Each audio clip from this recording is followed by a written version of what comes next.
Assalamualaikum warahmatullahi wabarakatuh.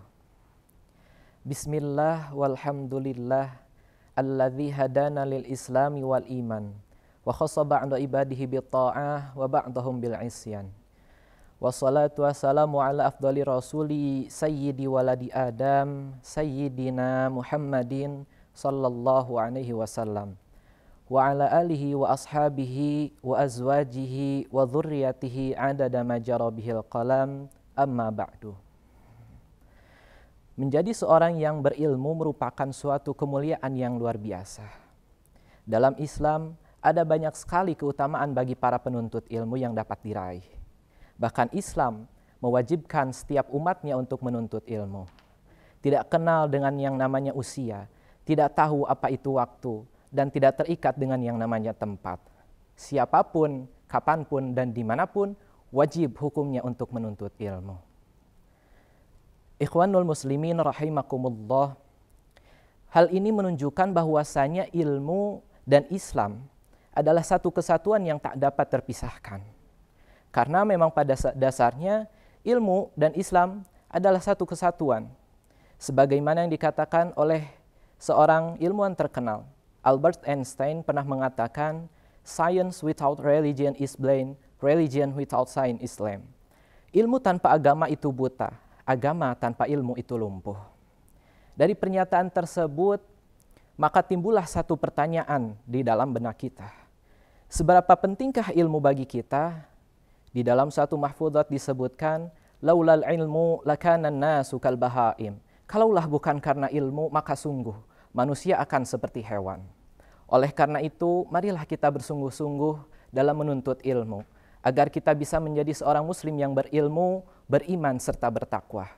Al-Imam Asy-Syafi'i radhiyallahu ta'ala anhu pernah mengatakan, "Hayatul fata wallahi bil ilmi wat tuqa." Hidupnya seorang pemuda demi Allah karena ilmu dan takwa.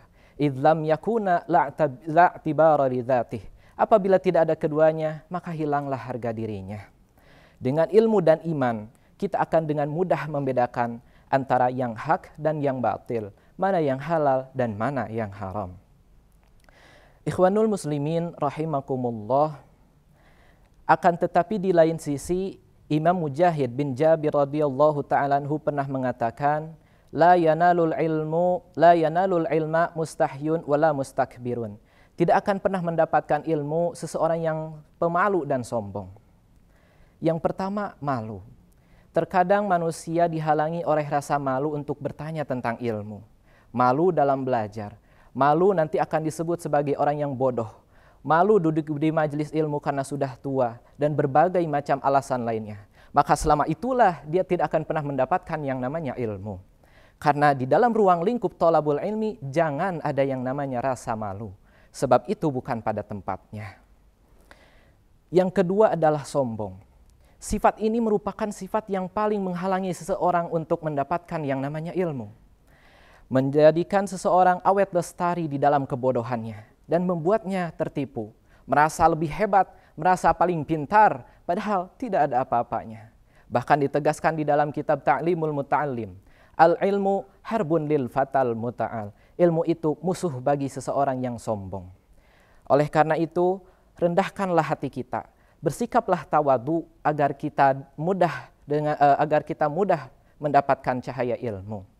Sebab dengan ilmu yang susah terasa mudah, dengan ilmu yang jauh terasa dekat, dengan ilmu yang lambat terasa cepat, dengan ilmu seseorang akan mendapatkan derajat yang tinggi di sisi Allah Subhanahu wa taala.